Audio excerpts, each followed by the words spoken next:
Hi, everyone. Thanks for staying with me. My name is Carrie Ard. I'm assistant professor at Ohio State University at the School of Environment and Natural Resources, and I'm presenting to you a paper that I worked on with two of my students. It's a little bit dated now, at least a year or two old. One of them's already gone on to a faculty position. But it's about the climate change counter movement, the industries that have contributed to political action campaigns, which are also called PACs. I look at the donations of these over time, as well as their relationship to congressional voting.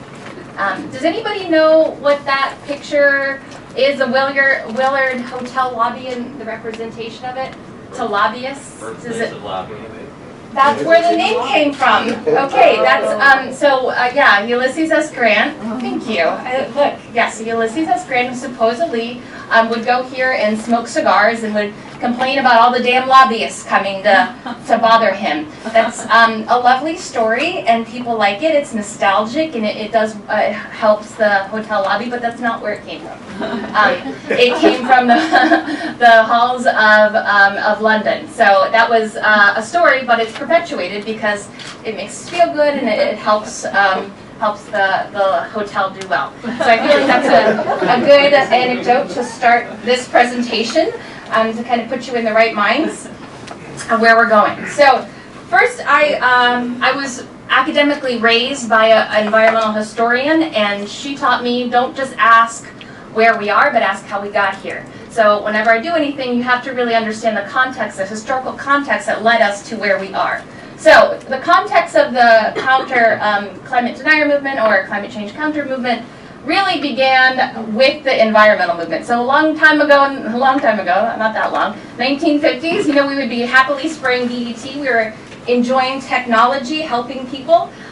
People started getting sick, right? People started realizing that there was some problems, that maybe we can't trust industry to take care of us. That they're not always having our best interests in mind. So the United States started passing some command and control policies, right? We had these media images of the waters burning, of people getting ill.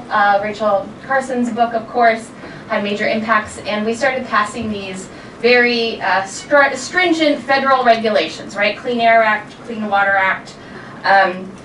This also had an effect internationally, so we started having United Nations environmental program, the Rio Earth Summit, and these new environmental institutions, not only domestically but internationally, started to gain momentum. The Rio, this is a picture of Time magazine. Everybody was, we had Newt Gingrich, saying that we need to do something about climate change and protecting America, protecting the environment.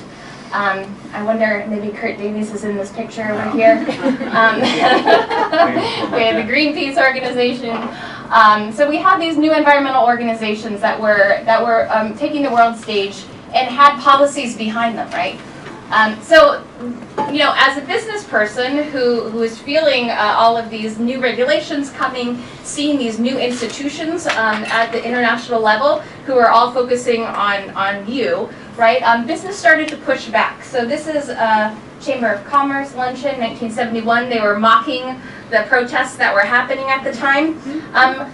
So this was 1970s. This was early on, 1971 of the environmental movement. They were able to kind of directly attack people and kind of make fun of the organizations that were happening. But Judith Lazier, who passed away somewhat recently, she was an MIT professor. She argued that after the environmental movement, corporations couldn't attack people directly. Instead, they came up with this more subtle means. And this is a very messy, but probably pretty accurate representation of how organizations try to influence Congress, specifically on issues that are the public, right? You can't come out and say to the public, I'm against, protecting the environment. I'm supportive of toxic pollutants, right? So instead, corporations kind of use these more subtle means to get their interests protected. So the majority of the literature so far, these wonderful people I have here, have really looked at kind of the think tanks and the PRs, the PR organizations, but in this paper we were trying to figure out PACs. PACs are an interesting vehicle which to affect Congress, and they come about at about the same time as this whole counter movement. So this I brought with me because last time when we were presented to the senators, Senator Markey really liked this book. It's something that one of the climate change denial movement institutes, the Heartland Institute, sent this book over to 200,000 K through 12 science teachers. I actually got it in my inbox, at my office. I brought it with me if anybody wants to look at it. You'll notice that it was written by the Non-Governmental International Panel on Climate Change. So what has paid for these really were actually these PACs.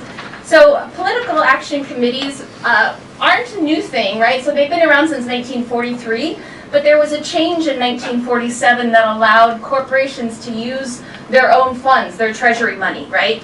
And 1974 is when that happened, right around the same time that corporations were realizing, shit, we can't just come out and attack, we have to kind of do these subtle ways to get our interests protected. So it really went hand in hand with PAC donations.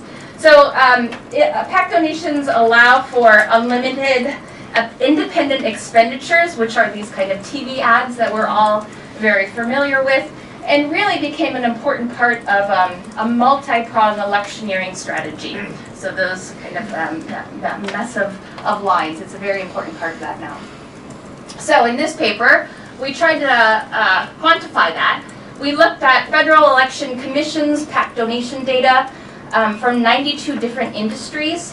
So we only did this up to 2010 because, as we've heard today, in 2010 the game changed, right? Things kind of exploded, but from 1990 to 2010 is a good way to look at the trajectory of how corporations were using PAC donations to influence Congress. So from 1990 to 2010, we looked at 304 bills, how representatives voted on them, so 4,717 House of Representatives. And then these are how we organize the industries. Industries have SIC codes, so all of the major organization as well as their subsidiaries were organized according to their SIC codes. So we have agribusiness, retail, labor, lawyers, natural resources. And then we pulled out climate change counter-movement industries, which Bob had shown in previous studies that were the ones who were primarily behind this. So what did we find? First off, that climate change counter-movement industries are increasingly using this strategy, so they're increasingly donating to PACs over time. Again, this stops at 2010, but we can expect that these trajectories continue. So we have labor unions also, finance and health, increasingly donated to congressional members over time. So this is the average annual difference in PAC donations given to Republicans compared to Democrats. So on the left-hand side are those organizations that gave more to Democrats, and on the right-hand side are those organizations that gave more to Republicans. We definitely have labor, but that's really the only one that gives more to Democrats. And if you combine all of the Republicans, it pretty much adds up to labor. So the second most polarized group are the climate change counter-movement industries, who give much more to Republicans. So then, to figure out the effect of this, we had individual representatives. We fixed, their race, their sex, we controlled for all of this. We have this person, right? And then we look at them over time, and we try to figure out if you donate this amount to them by this industry, how does it influence their votes in Congress over time? And we found that for every additional $10,000 a member received from a climate change counter-movement industry, it decreased the probability of voting for pro-environmental protection by 2%. Oil and gas, when we broke down not just climate change industry, but into the component industries, we saw that it was largely oil and gas which was leading this, so they had decreased probability of voting for environmental protections by 4%. Utilities by 3%. But what we found interesting was the difference by party. So it was more impactful for Democrats. So for every additional $10,000 a Democrat received from a climate change counter-movement organization, they were 3% more likely to vote against environmental protection.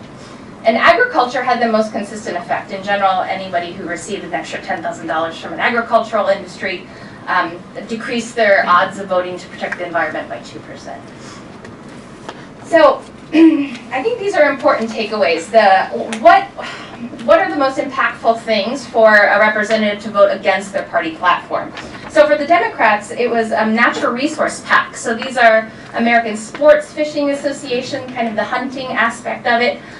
They would, for every $10,000 extra dollars, they would, the probability that they would vote pro-environmental went down by 52%. But I feel like this is the most positive takeaway that we could leave this in, which is that, you know, if you are a person who donates to an environmental organization, and that organization donates $10,000 to a Republican, the probability that they will protect the environment goes up by 48%.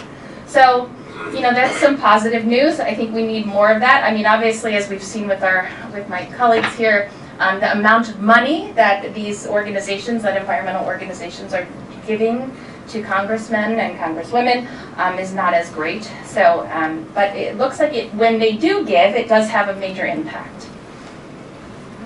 I just have a quick question. It's relative probability, right, that you're talking about? Yeah. Okay. I just want to... Yeah. So yeah, that was my conclusion. In general, climate change counter movement has indeed made greater use of PACs, and they were significantly associated with Democrats voting against their party platform. And we need to take a more holistic approach to understanding this political strategy. So instead of just focusing on public opinion, which we know that doesn't always have a major impact on Congress, we need to kind of look at the whole picture. So thank you very much.